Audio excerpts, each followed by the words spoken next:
So Marcus, you just released your report on the transition between the Collins and the future submarine. There's a couple of big issues that come out of that. The first one that popped out at me was it's not a matter of retiring the Collins anytime soon.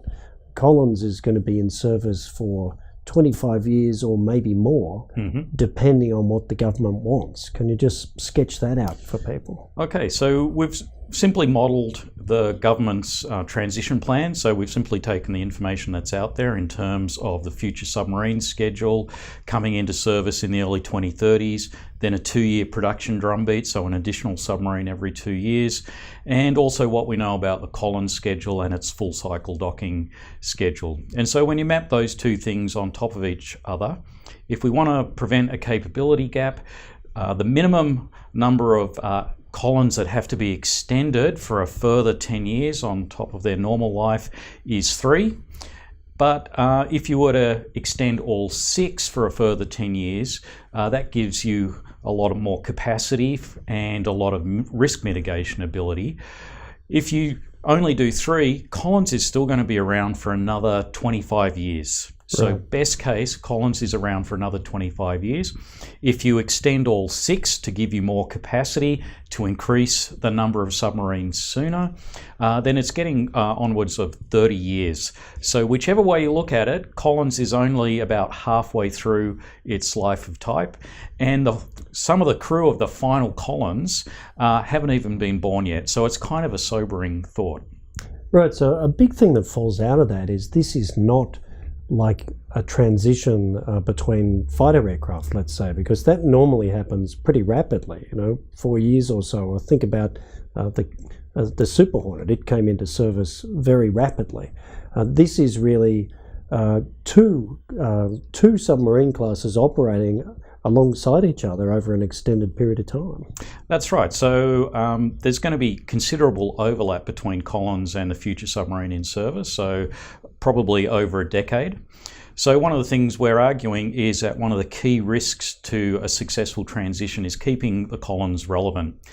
And one of the key risks to that is ASC workforce. So if ASC's workforce, which have great expertise in sustaining the Collins and are actually doing a very good job at it, if they decide that as Collins ramps down, their career interests are served by transitioning to other shipbuilding projects, the Collins won't be a viable capability because there'll be nobody to keep it in service.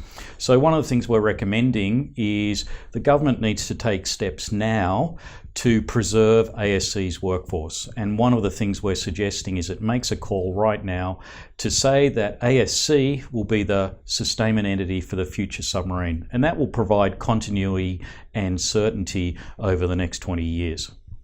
Isn't another aspect of this, though, that maybe it's wrong to think about it as a Collins project and a future submarine project. Maybe this is a combined program, a submarine program, because doesn't the Collins have the same combat system and same weapons that are planned to be in the future submarine, although the future developed version of those?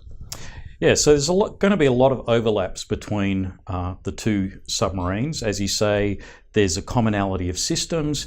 We're also suggesting that there are ways that Collins could serve as a test bed for potential future submarine systems.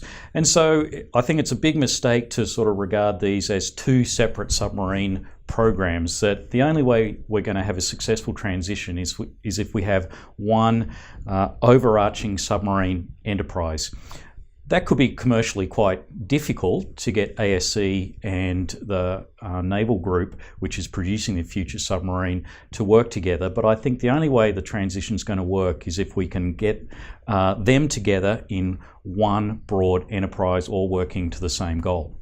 Do you think the logic of that also really works well with the government's shipbuilding enterprise plan? Because a large part of what's being done here is to create an Australian industrial capability to design and produce submarines.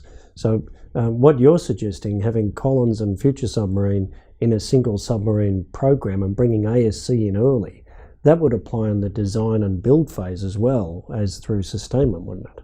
Yeah, there's a number of reasons I think that would support bringing ASC into the design and build of the future submarine in some role. One of them is that if ASC is going to be the sustainment entity for the future submarine, it needs expertise in understanding the design of the future submarine. So if it's going to be looking after this thing for 30, 40 years, it needs to fully understand the design. So it needs to be part of the design and build process. The other reason is that ASC has a lot of experience in operating and sustaining submarines in Australian conditions using Australian industry. So at the moment, about 90% of the components for sustaining the Collins are sourced in Australia. Mm-hmm. So I think it would be a very good thing for that expertise to be injected into the design of the future submarine.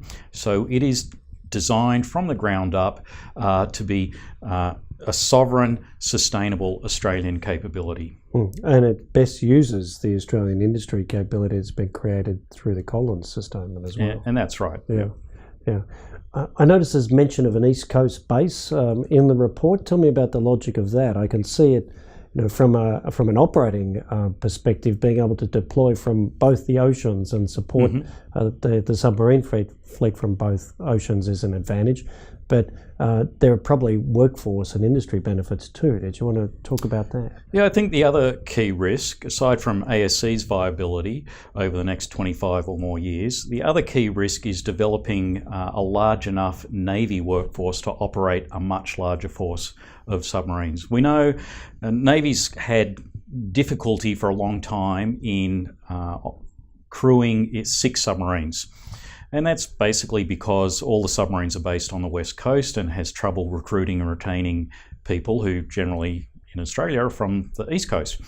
So I think the only way Navy's ever going to have enough crew to operate 12 bigger submarines with potentially a requirement for 3 times as many submariners as we have now is to get access to our larger population centres on the East Coast. So at some point, Navy's going to need an East Coast base. Now, everybody you talk to has got a different view on where it should be, and so there's a lot of supporters of Sydney, others support Newcastle, others support Wollongong, and I don't actually have a view. There's no clear winner there. But I think the key thing to avoid is the thinking that somehow, because the future submarine's not coming until the 2030s, this is a problem we can put off. I think it's something we need to be thinking about now. First, to decide where it's going to be and secure the site. But if the point is to get access to more submariners, we might want to start doing that earlier. So it may not be the last future submarines that go into the east, but you may actually put some of the first of the future submarines in there, or even start sooner with the Collins.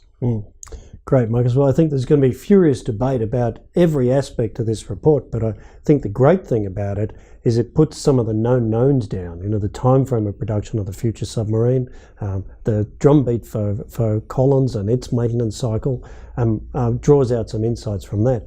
Probably the 2 biggest for me were almost how we started. Collins is going to be in service for 25 years or more, depending on choices that the government makes, but also that the future submarine and the Collins need to be thought of, planned and implemented as a single capability program, both to keep Collins capable to the end of its life, but also to build the industry capability that will feed into the future submarine. So I agree with all of that, and I think the key point is these are not issues we can put off to the future.